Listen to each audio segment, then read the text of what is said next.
in a forgotten church record book, unearthed in 2018, concealed beneath the floorboards of Salem's oldest meeting house, officials uncovered evidence of over 200 missing persons. These missing persons were connected to Massachusetts witch trials that history never recorded. The names carefully recorded in the private ledger of Salem's most powerful family. Disclosed execution dates, property valuations, and disturbing notations such as accusation complete alongside each victim. While history remembers 19 official Salem executions, suggests the true number neared 237, with most victims eliminated from public record through calculated record keeping. Even more disturbing, each disappeared person's property was methodically conveyed to the same three men: Judge Ezekiel Blackwell, Reverend Nathaniel Blackwell, and Sheriff Josiah Blackwell, whose heirs still own over 40% of Salem's historic district today.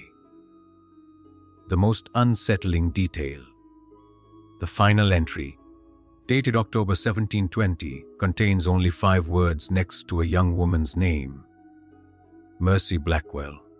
Family matter concluded. Let us travel back to colonial Massachusetts, where the seeds of this forgotten nightmare were first planted.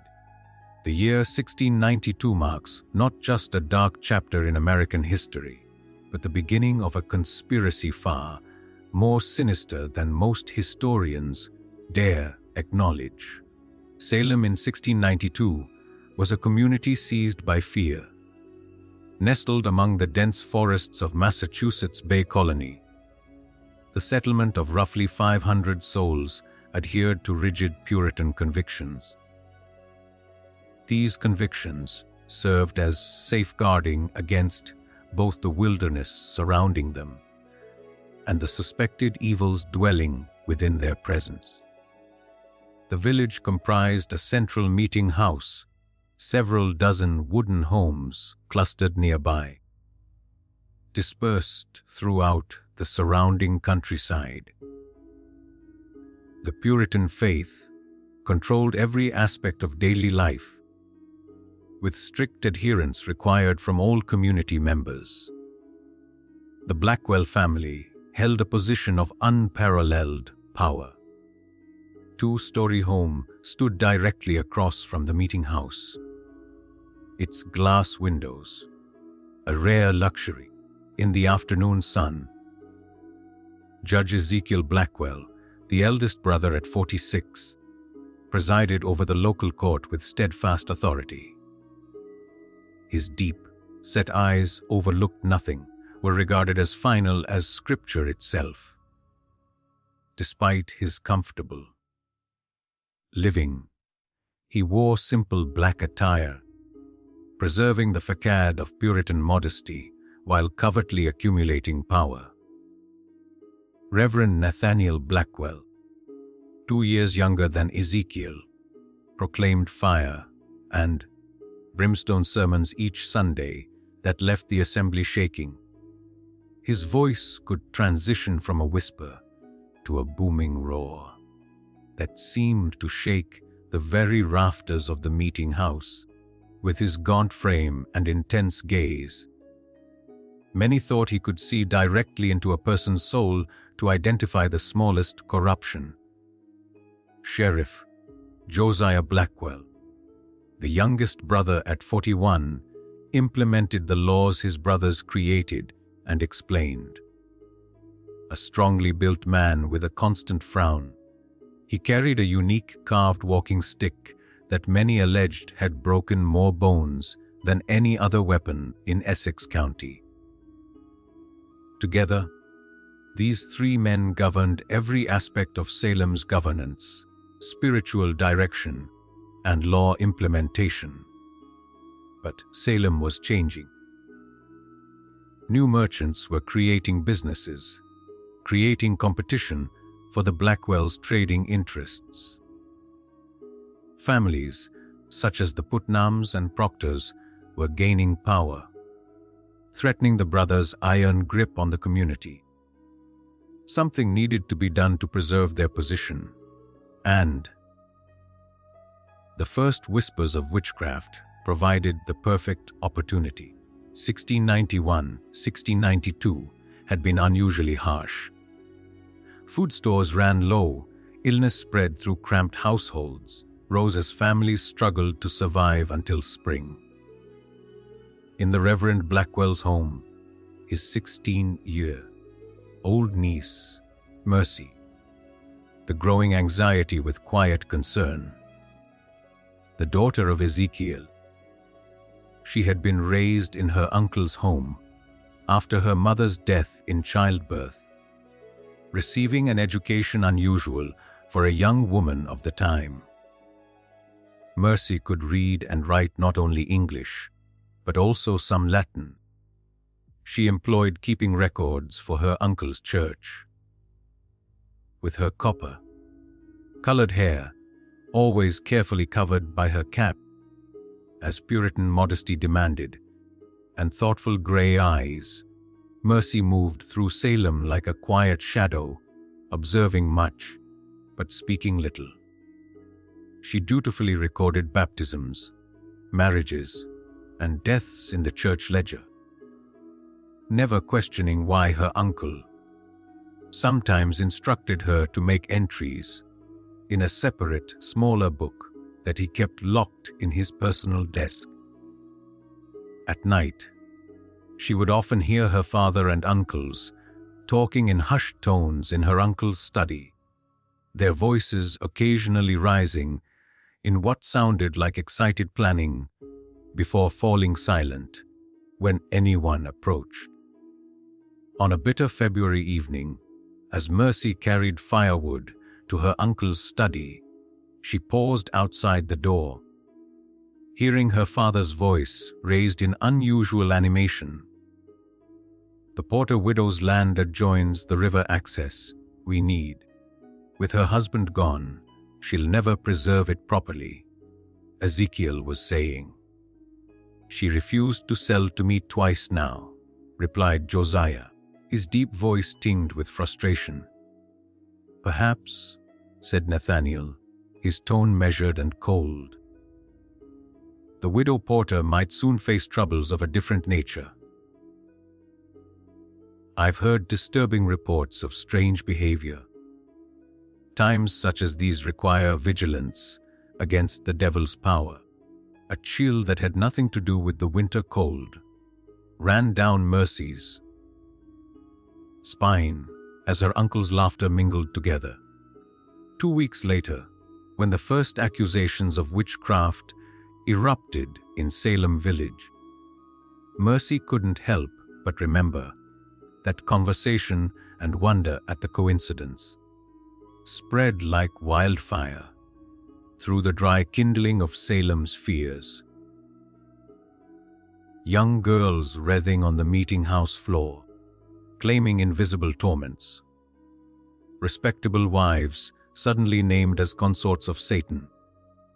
Farmers accused of blighting crops and killing livestock.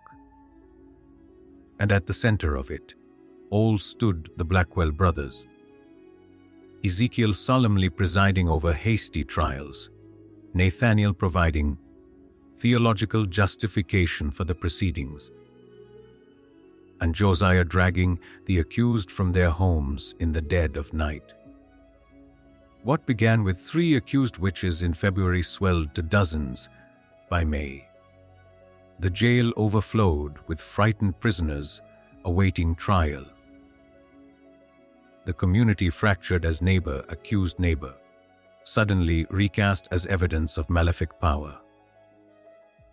Through it all, Mercy dutifully recorded names in her uncle's private ledger, never questioning why so many of the accused owned property that her father had previously expressed interest in acquiring. When the widow Porter was arrested on a rainy April night, Mercy finally began to understand the horrific pattern unfolding before her. The widow's screams echoed through the village as Josiah and his deputies dragged her from her home. The next morning, Mercy overheard her father and uncles discussing how her property would need to be managed during her imprisonment. Within a week, the widow's prime riverside land had been purchased by Ezekiel at a fraction of its value to pay for her care while imprisoned. As spring turned to summer, the executions began. The first to die was Bridget Bishop, hanged on June 10, 1692, at what would later be called Gallows Hill. Mercy watched from a distance as the woman's body swung from the branch of a great oak, her uncle's voice rising in prayer for the soul of the condemned witch. That night, unable to sleep, Mercy slipped into her uncle's study and with trembling hands opened the locked drawer using a key she had secretly copied weeks earlier. In the dim light of a single candle, she opened the leather-bound ledger and began to read. What she uncovered turned her blood to ice. The book contained not only the names of the accused and their supposed crimes, of their properties, debts, and assets. Next to each entry showed how these holdings had been or would be acquired by the Blackwell brothers at severely reduced prices. Most disturbing were the names, dozens of them, that Mercy had never heard mentioned in the public trials. Names followed by dates of execution and the simple phrase matter concluded or acquisition complete. If what she read was true, her father and uncles had not only manipulated the witch panic for financial gain, but had conducted secret executions of people who were never officially charged. Their disappearances attributed to flight or abandonment of the community. The official count of witch trial victims, which would eventually reach 19 in the public record, was dwarfed by the true number recorded in this concealed ledger. The summer of 1692 brought no relief to Salem. As the humid air hung heavy over the settlement, the stench of fear and suspicion was even thicker. Trials continued at a frantic pace, with Judge Ezekiel Blackwell presiding over hearings that rarely lasted more than an hour before guilty verdicts were pronounced. The accused were given a simple choice: confess and implicate others, or preserve innocence and face execution. Mercy watched with growing horror as more and more names filled the pages of her uncle's secret ledger, the datum unmistakable. Those who owned valuable property or had opposed Blackwell family interests were disproportionately victimed. Even more disturbing were the private examinations conducted in the basement of the Blackwell home. There, Sheriff Josiah employed methods to extract confessions that left prisoners with broken fingers, dislocated joints, and sometimes much worse. On a particularly oppressive July evening, Mercy was instructed to bring refreshments to her father and uncles in the basement. Descending the narrow stairs, the bitter smell of copper and sweat assaulted her senses before she could see what awaited her. In the dim lantern light, she uncovered Goodman Thomas Putnam, a prosperous farmer who had refused to sell his mill to Ezekiel, strapped to a chair, his face nearly unrecognizable from the beating he had endured. His fingers splayed at unnatural angles where they had been methodically broken. "Aye, Mercy! Just in time," her father said casually, taking the tray from her trembling hands. Goodman Putnam has just remembered witnessing Proctor communing with the devil. Isn't that fortunate? Putnam's eyes, swollen nearly shut, found Mercy across the room. "They made me say it," he whispered. "God forgive me. They made me say it." Sheriff Josiah's walking stick cracked across Putnam's jaw with sickening force. "The devil makes you say many things, Putnam, but now you speak God's truth, do you not?" Mercy fled upstairs, her heart pounding against her ribs like a trapped bird. That night, unable to sleep, she crept once more into her uncle's study and made careful copies of several pages from the secret ledger, concealing them beneath a loose floorboard in her bedroom. Whatever happened, someone needed to know the truth of what the Blackwell brothers had done and continued to do. As August arrived, a disturbing new development emerged. Several accused witches had managed to escape from the Salem jail, reportedly fleeing into the wilderness rather than face trial. At least that was the official account spread by Sheriff Josiah. But Mercy, who continued to secretly access her uncle's records, uncovered different information in the ledger. Names of the escaped prisoners appeared with notations such as "questioned privately" and "disposed of swamp burial." One entry particularly chilled her. "Rachel nurse resistant to questioning. Eliminated quietly. Property conveyed successfully. Informed of escape to Rhode Island." The realization struck Mercy like the force of a physical blow. Her uncles and father were not merely manipulating the trials for financial gain. They were murdering those who resisted their schemes and disposing of the bodies in secret.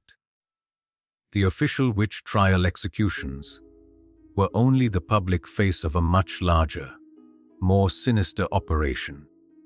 Determined to gather evidence, Mercy began taking calculated risks. She volunteered to deliver food to the prisoners in the Salem jail, smuggling in small scraps of paper and charcoal so they could write testimonies about their treatment. She quietly approached relatives of the escaped prisoners, asking innocent, seeming questions about whether they had received any word from their missing loved ones. Most tellingly, she began creating her own ledger, documenting the growing web of properties acquired by her family through the trials.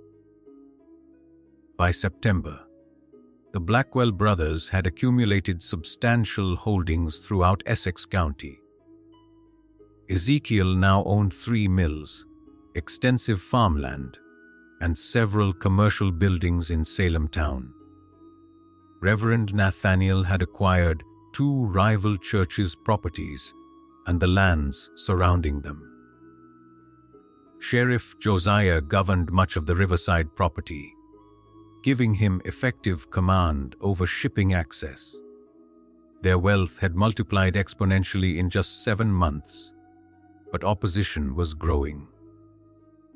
Cotton Mather, influential minister from Boston, had written expressing concerns about the evidence being accepted in the Salem trials.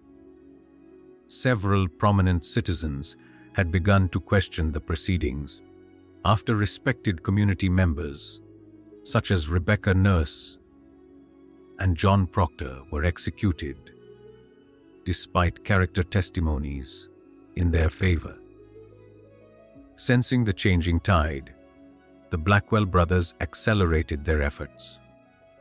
The secret ledger now included a list of priority acquisitions with names of property owners yet to be accused. Among them were some of the wealthiest, and most influential families in the colony. Families whose downfall would cement Blackwell control over the region for generations. On a rain-soaked evening in late September, as Mercy was adding to her collection of evidence, a floorboard creaked behind her. Turning with a start, she uncovered her cousin William, Sheriff Josiah's son, standing in the doorway of her bedroom, fixed on the document spread across her bed. "I knew someone was accessing Father's study," he said quietly. "I never imagined it would be you, Mercy." For a moment, neither spoke. Then William stepped forward, closing the door behind him. "They'll kill you if they uncover this," he whispered, gesturing to her notes. Mercy straightened her back, preparing for the worst. "Will you tell them?" William hesitated, then shook his head slowly. "No, because what they're doing is wrong. I've known it for months, but I was too afraid to speak."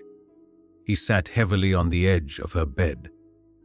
"Last week, I followed my father and 2 of his deputies into the woods north of town. They were dragging something wrapped in canvas." His voice broke. "I watched them bury Goodwife Foster in an unmarked grave. She didn't escape to Rhode Island, as they alleged." Mercy felt a surge of hope at finding an unexpected ally, but it was quickly tempered by fear. "We need evidence that others will believe. My word against my father's, or yours against your father's, won't be enough." "There's a meeting tomorrow night," William said, after a long pause. "All 3 of them in Uncle Ezekiel's study. They're planning something big, something they're calling the final acquisition phase. If we could somehow hear what they're planning." The following night, Mercy and William concealed themselves in the small storage space adjacent to Judge Ezekiel's study, a forgotten closet accessible through a narrow panel they had carefully loosened earlier that day. Through the thin wall, they could hear the Blackwell brothers clearly as they gathered around the judge's desk. The timing must be perfect. Ezekiel was saying, his quill scratching across parchment as he spoke. "When Governor Phipps returns from Boston next month, these trials may be restricted. We must secure the remaining properties before then. The list is ambitious." Nathaniel observed 17 families in 3 weeks with our efficient methods that presents challenges. "We'll accelerate the private examinations," Josiah replied, his voice cold and business-like. "Those who won't confess and implicate others need not reach the public gallows. The swamp has room enough. What of the Corwin estate?" Ezekiel asked. "That's the prize that will establish our shipping monopoly. I've already planted evidence at Corwin's home," Josiah said with grim satisfaction, a puppet with pins concealed beneath the floorboards of his kitchen. "We'll uncover it tomorrow during a search. By week's end, his properties will be ours." As the brothers continued detailing their plans, Mercy and William exchanged horrified glances in the darkness of their hiding place. The scale of the conspiracy was even greater than they had imagined. Not isolated acquisitions, but a methodical plan to seize control of the entire region's commerce and governance.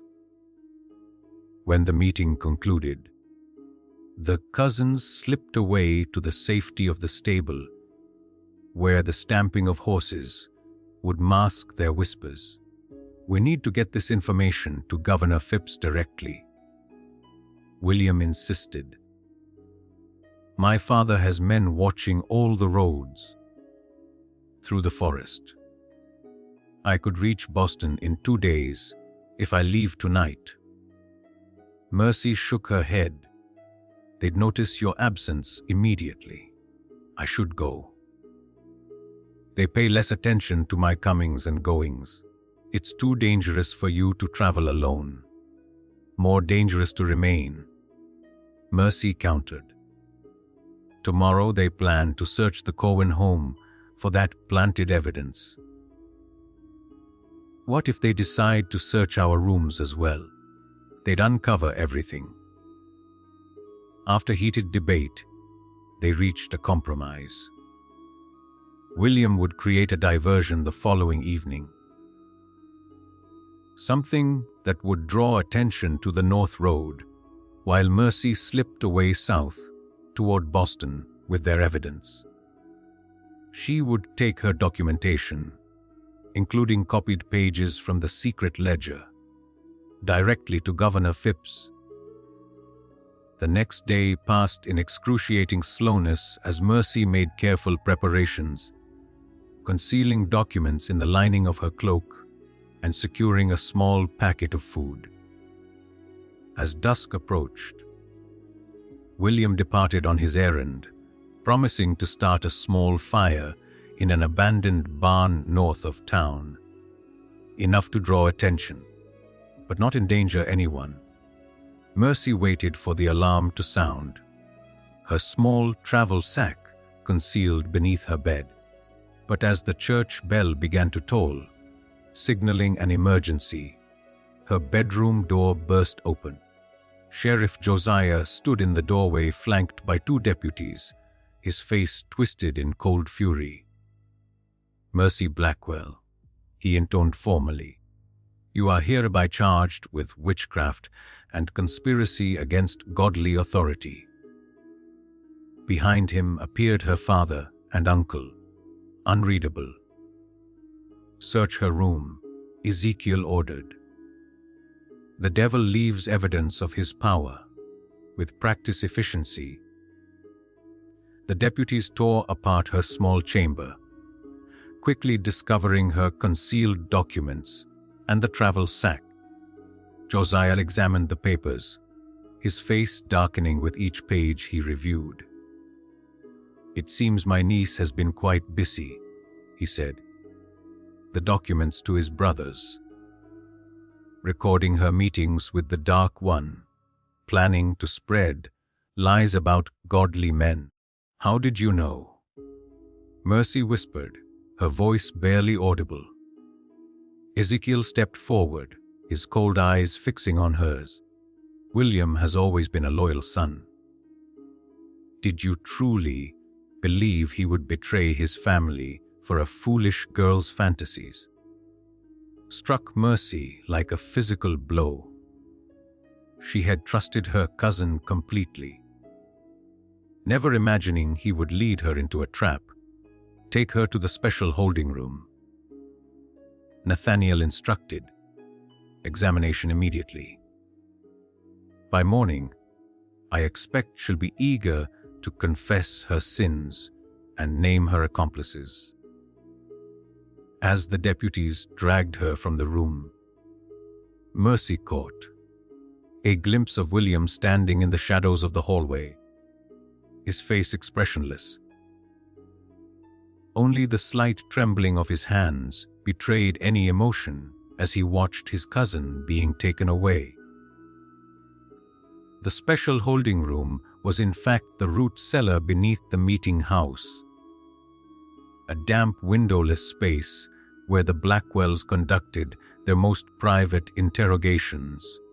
As Mercy was roughly secured to a chair, she realized with growing horror that her fate would likely never be recorded in the official proceedings of the Salem trials. Like so many others, she would simply disappear. Another victim of her family's ruthless ambition.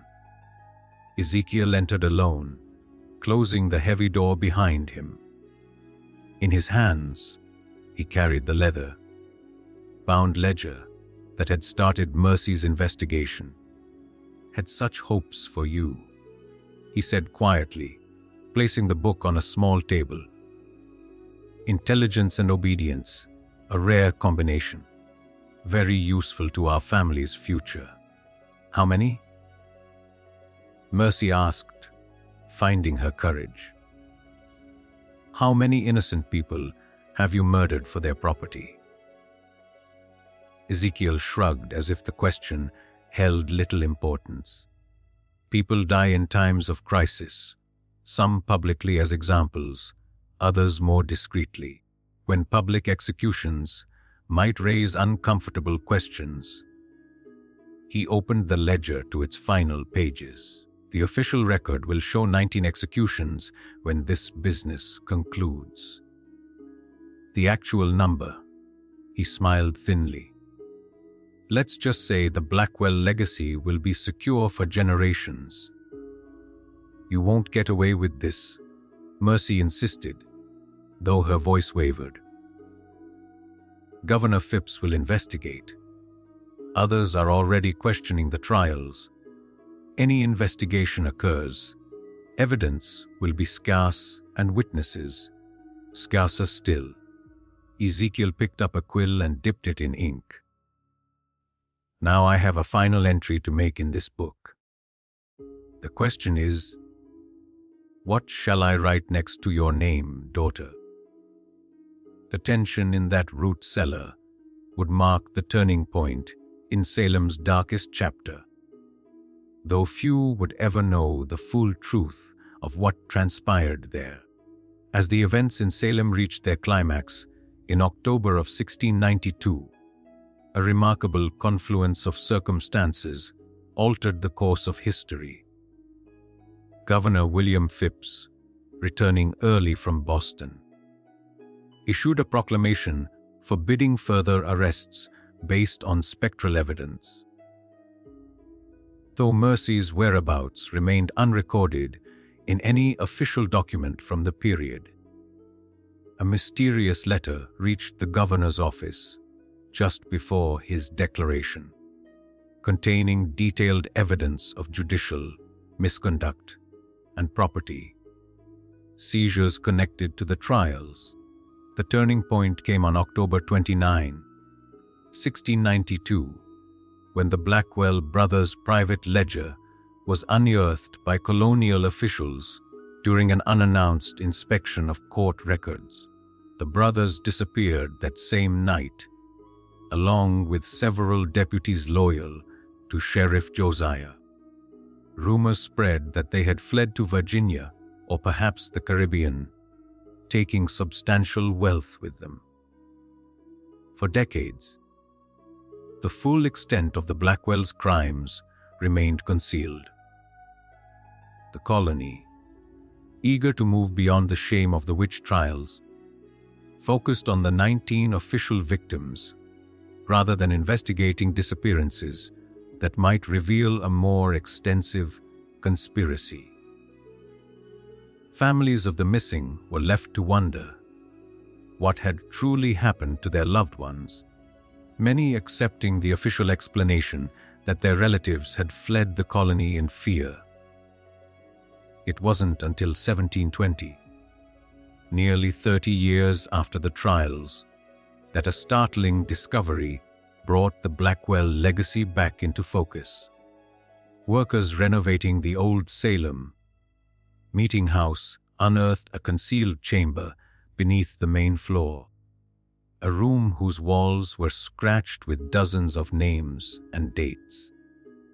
Forensic examination of the site disclosed evidence of extensive blood stains and multiple, shallow graves nearby. Recovered was a small journal, its pages water-damaged, but still partially legible. The author, M.B., had documented the final days of her imprisonment and the unexpected turn of events that had allowed her to escape the fate planned for her.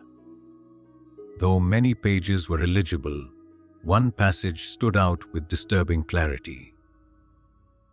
When they came for me that final night, I thought death was certain, but as Uncle Josiah raised his knife, a commotion above stayed his hand.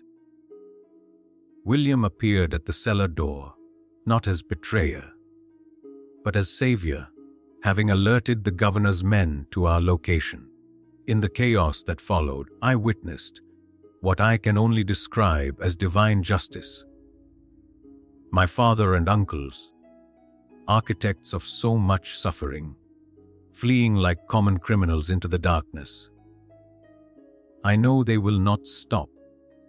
Wherever they have gone, their ambition and cruelty will continue. I make this record so that those who come after will know the truth of what happened in Salem. Not a supernatural panic, but a calculated scheme of murder and theft disguised as religious zeal. The official records show 19 victims. The true number approaches 237 souls, their names recorded in the Blackwell ledger, and on these walls where many breathed their last. I write this in October 1720, having returned to Salem after years in hiding, determined that the truth will not remain buried forever. The journal ends abruptly mid-sentence, its final page stained with what appears to be blood. No record exists of what became of Mercy Blackwell after this entry, though local legend suggests she may have been the final victim of her family's legacy. Tracked down and silenced by relatives determined to protect the Blackwell name. The passage of time often buries the darkest secrets, but sometimes the truth finds ways to surface, no matter how deeply it was buried. In the centuries that followed, the Blackwell heirs dispersed throughout New England, many changing their name to escape the growing rumors of their ancestors' crimes. Show that much of Salem's most valuable land remained in Blackwell-connected families until the mid-9th century. The blood-soaked origins of their wealth obscured by time and deliberate omission from historical accounts. Perhaps most disturbing is the recent discovery of letters dating from 1695 to 1730. These suggest that the Blackwell brothers created a new power base in the southern colonies. There they continued their practice of manipulating local justice for financial gain.